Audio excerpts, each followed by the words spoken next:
let's go for this second interview with Wildstreet, Eric Jayk. Last time it was in Paris too for the third album. And yeah, you're back in France. I'm back in France. I've been in France for a minute, and France rocks. You know what I mean? So let's talk about this fourth album, or it's album or EP. It's 7 tracks, right? It's 7 tracks. It's It's you in can call it an between. album, you can call it an EP, you can call it whatever you want. But I think it's a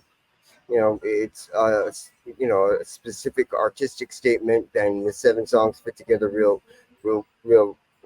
in the right way, in the way that I want to present Wild Street right now.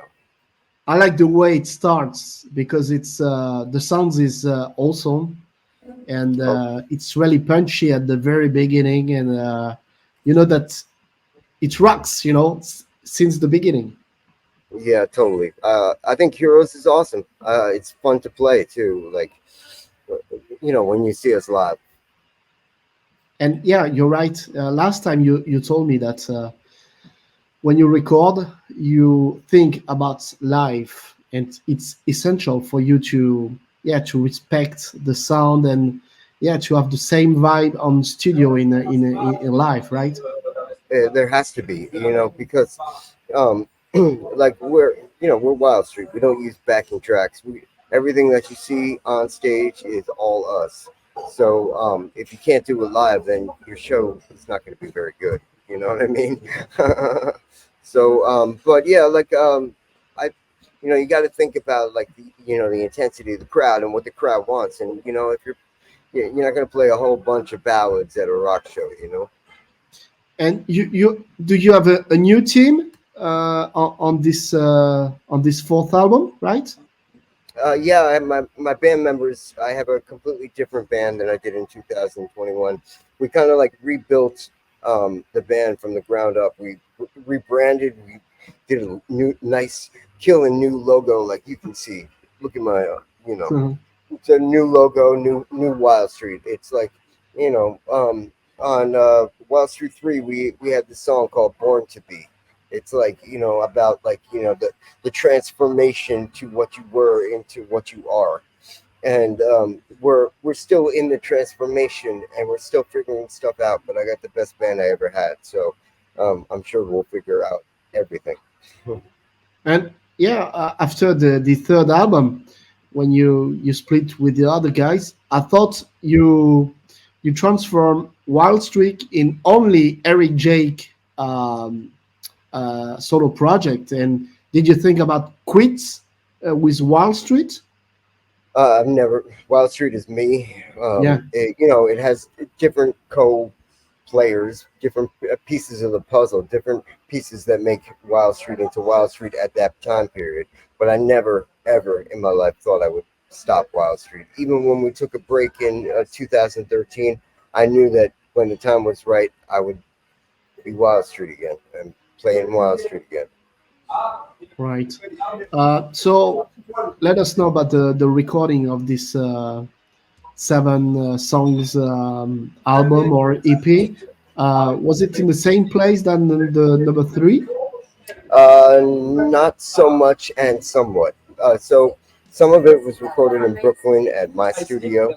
Some of it was recorded in Brooklyn at Mission Sound Studios, which is a great studio in Williamsburg.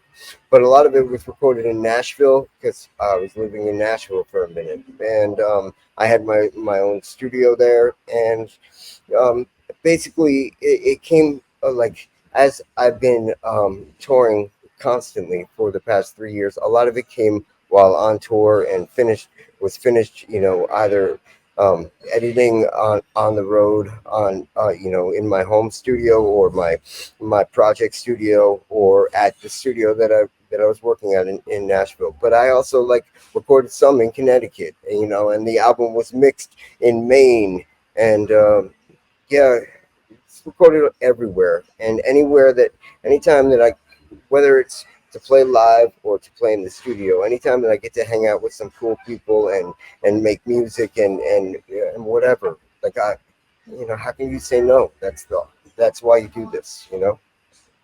the freedom today to record everywhere is like a gift, right? It's amazing. It's amazing. Like you don't even have to have the same like audio software, or you don't have to have Pro Tools. You can use Logic. Like so it's like it's really cool. Let's be honest, and it kind of frees up musicians to spend more time getting to the fans and being in front of the fans, and I think it's really it's really great for and making it easy for music to get released that should be heard. You know what I mean? And it's awesome.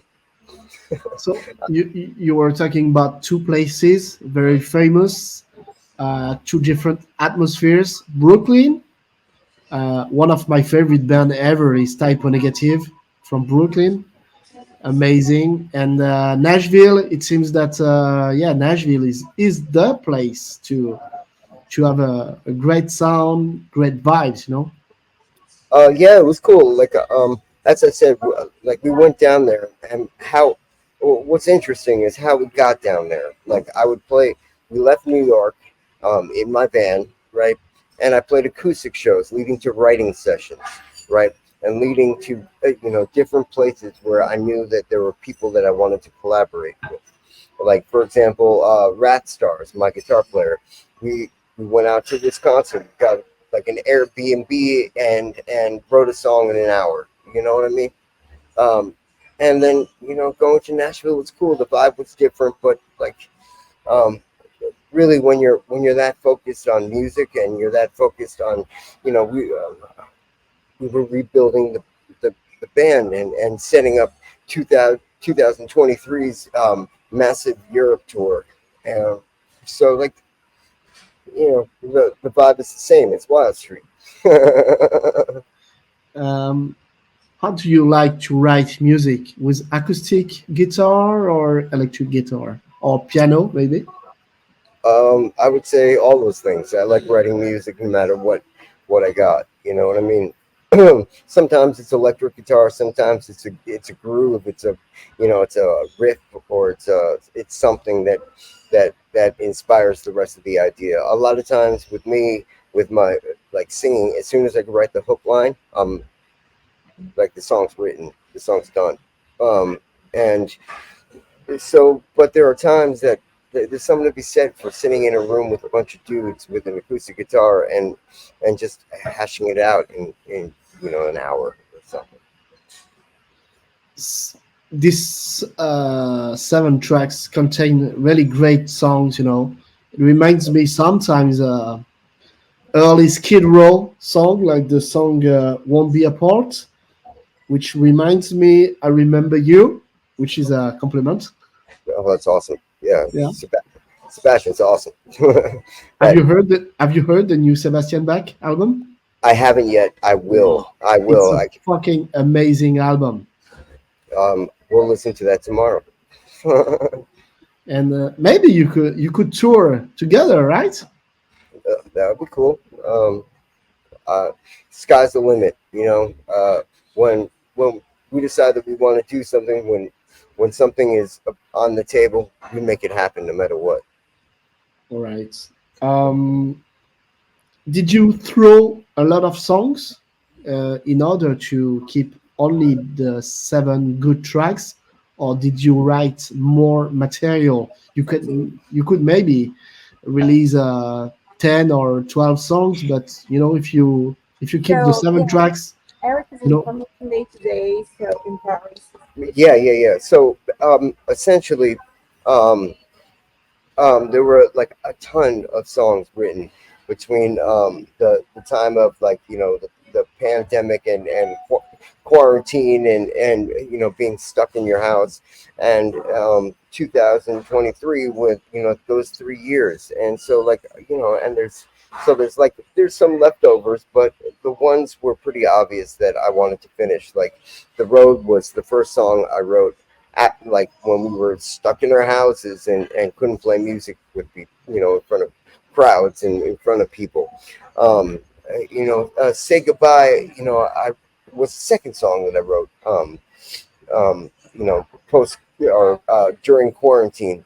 but they weren't done for many months because I'm that obsessive. I'm that compulsive about making sure that the production is right and the lyrics are right and everything about the song has to be the vibe that I want. And I think we achieved it, and everything's different and everything's awesome, and I'm really proud of this album. I feel like um we showed a lot of different sides of Wild Street and you know a lot of things that I wanted to show people for a long time. Like the road is like sort of indie rock and Heroes is sort of metal, but it all sounds like Wild Street. You know what I mean?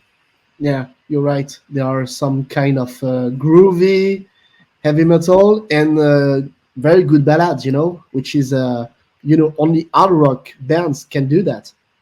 Um, I love ballads. I love singing ballads, and I think you know I think I stand behind "Won't Be Apart" and "Say Goodbye." I think that they're just as good as Heroes or Come Down or Sick to Death. You know what I mean? It's just different, but I like being different. Is it more difficult to write a ballad than a quite classical hard rock groovy song? uh, every song is a different trip, and so it's not any more difficult to write a ballad than it is a metal song. It's once you, as I said, once you get the hook line, once you get like the main phrase, like um, I ain't afraid of what's coming for me. It's like, okay, that's the song right there. You know what I mean? It writes itself. Is it like, yeah, quite natural for you to have inspiration? Do you have the say the syndrome of the blank page sometimes? Well, yeah. Usually, what that means is that I need to spend a little bit of time just playing music and getting to the mindset. One, like it's difficult because I tour so much, right? So, like, and touring is a totally different trip than writing, and you have to be on a different like mental place. But once you get into the place, usually it takes about like a few days to maybe a week to get there, or else it comes right away, and that's happened too. You know what I mean? But I think that you know if I if I'm not coming up with something, then it's not the right day usually. And you let it go, and no matter what, it will come, right? Yeah, yeah, yeah. Like I 100% confident. So you're, yeah, on tour most of the time. You're on tour in the USA, and you have a huge tour in July and early August in the USA, right? Yeah, yeah, yeah. We just finished our first Europe tour this year. We played a bunch of shows in Poland. We played a few shows in Czech Republic and Austria, which we haven't ever played before. And so what's next is we play uh, like a month-long tour in the U.S. in July. In October we come back and rock Europe again. You know what I mean? And so we're headlining. We're the headliner on Rock and Hard Festival, which is in France in Normandy, and uh, and then we play Oslo Rock Fest 2024. And I've never been to Norway. Can't wait. It's a great place, Norway. It was so cool. I got an email like in the morning, and the festival booking guy was like, "Hey, you want to come and play this?" I was like, "Yeah, that's so cool." And so we just made it happen instantly. You know what I mean? And it worked out great timing for us because we are doing the festival 2 weeks earlier, so we tore out to the other festival. So most of the time you play electric shows. I play an equal number of electric shows and acoustic shows. Basically, because I chose my band members: Rat Stars, who plays guitar; Dylan, DD Star, who plays drums; and Kevin Scarf, who plays bass. Because they are the right people for Wild Street. They are the people that I want in my band. But we also, they have their own projects, their own music, and other things, and the rest of life too. So when Yeah, I, I play a lot of acoustic shows in between my electric shows, and I've toured all like through France, toured Switzerland, Italy, and Belgium, and and more. Um, More. yeah, it's crazy, and we did tour a ton in the U.S. Right after pandemic, and I worked really hard to establish relationships, to reestablish my relationships with my fans, because it's like, so we have to go back to the US and we have to play some shows there too, so we'll play everywhere. Is it more difficult in the USA because the country is so huge, a lot of road, right? Well, yeah, it's uh it's a big country, but lucky for us, we're going coast to coast. We're going from the east coast to the west coast and back, and it's going to be a great time. I can't wait, and I can't wait to see all my U.S. fans that I haven't seen, in over a year. You know what I mean? And on the artwork, last time we talked about the pink. Pink is the new black, and no pink on this artwork. It's more violet, right? Yeah. It's again Um, a great artwork. oh, thank you. It's the same artist as Wildstreet 3. His name is Andrew Trimbley, and he's an amazing talent. And basically, as you can see in the artwork, it has like sort of elements from Wild Street 2. You know what I mean? The car, for example. But it also has elements of Wild Street 3. And basically, I just, like the mood is different. Um, so I like purple, and I'm really excited about the artwork. You should see the CD package. Oh my God! And do you like cars? Yeah, I like cars that are big enough that I can travel to my gigs. Ah. So we can see it's like a traditional car. Yeah, exactly. You prefer traditional cars, like old school cars? Uh, yeah, there's something sort of vampire about that car.